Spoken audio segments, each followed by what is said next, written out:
Hello and welcome to our latest unboxing video. I'm Eliza here at the Hatfield Public Library and I'm here with a box of books, but one DVD on top that looks really fun. It's called The Thief Collector.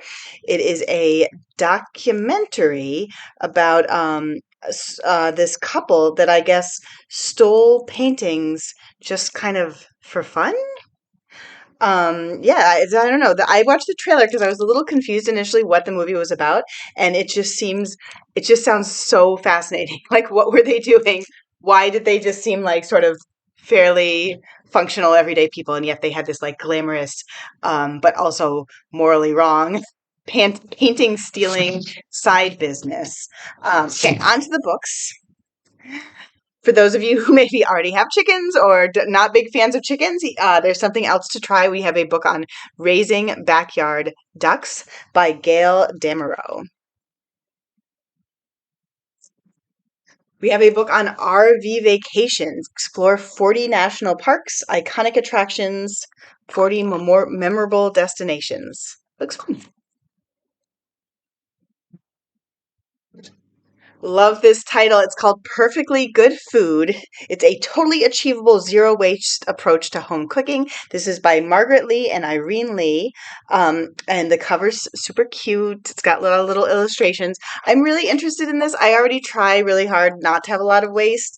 It's a little hard with kids because they're so unpredictable, but yeah, I would love to just get some more tips on that.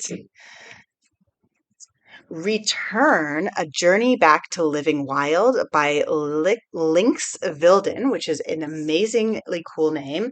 And it is about a woman who is trying to return to the ways of our oldest ancestors by living out in the wild, even though she grew up in cities. And so this is her memoir. So we have something a little different, which is we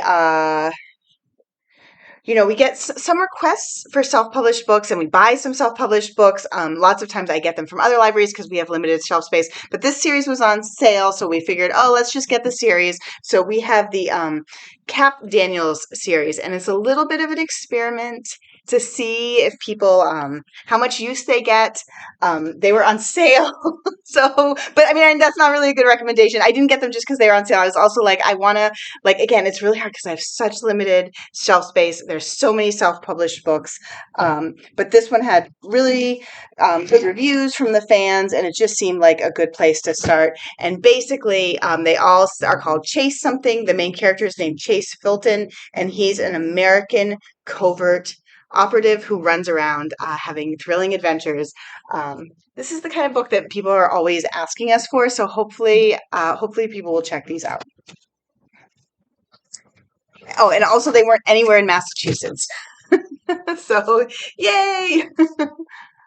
Cap Daniels. We have A Taste of Italian Sunshine by Leonie Mack. Jen has always prided herself on being a city girl. She insists on good coffee, great food, and an easy commute. So her job takes her to Italian wine regions in search of the perfect Prosecco. Sounds like a good job for me. And then the love interest, I think, is someone who hates the city. So city girl meets country boy in the Italian sunshine. Also, we have this is by a local author, Robert T. McMaster. It's called Rose of Glenkerry. He wrote the history book on Lake Hitchcock, and so now that was popular, and we got one of his novels as well. It's a graduate of Dublin University. He wants to be a writer. Then there's a family emergency, and he finds himself in his hometown of Glenkerry, where he reconnects with his old friend, Rosie O'Mallow.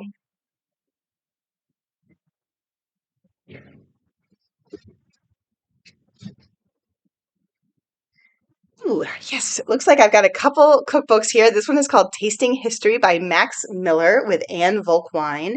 Explores the past 4,000 years through recipes. I love this. I love looking through cookbooks like this.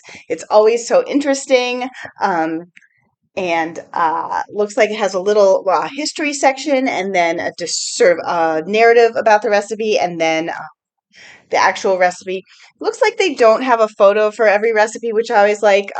They do have some nice photos, and again, a lot of the focus seems to be on the history of each recipe. So interesting.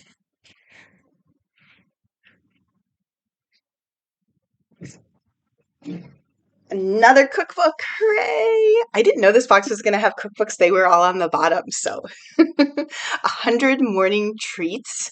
Muffins, rolls, biscuits, sweet and savory breakfast spreads, and more. Sarah Kieffer. Oh, that looks so good.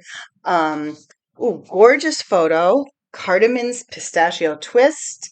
Apple cider crullers. This one looks like maybe it does have a photo for every recipe. Big, gorgeous photos. All of this stuff looks delicious.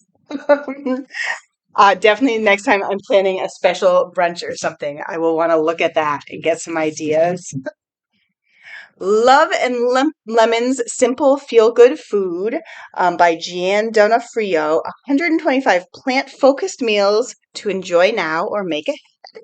This sounds wonderful. I'm into this. I don't know what it is. It looks like it has asparagus, peas, spinach, maybe a pilaf on the cover. Looks delicious.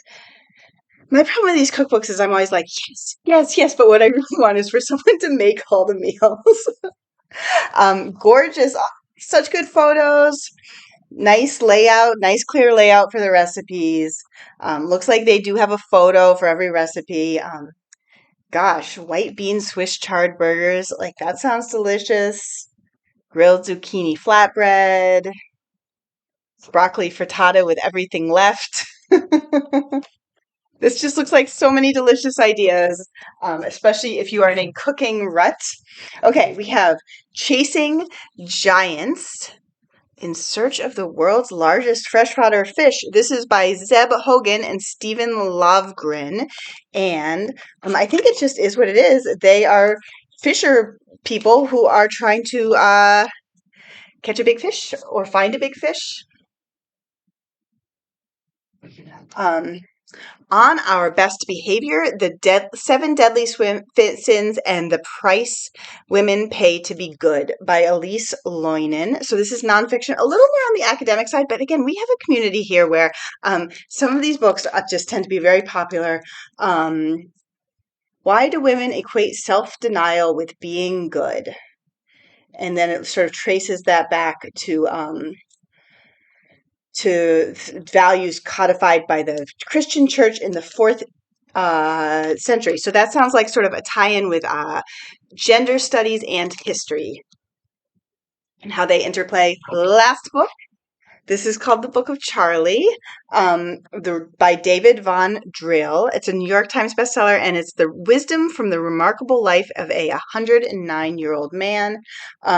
So this is about a journalist who moved to the Midwest, and his neighbor was very old, and he had lots of conversations with him and ended up turning that into this book.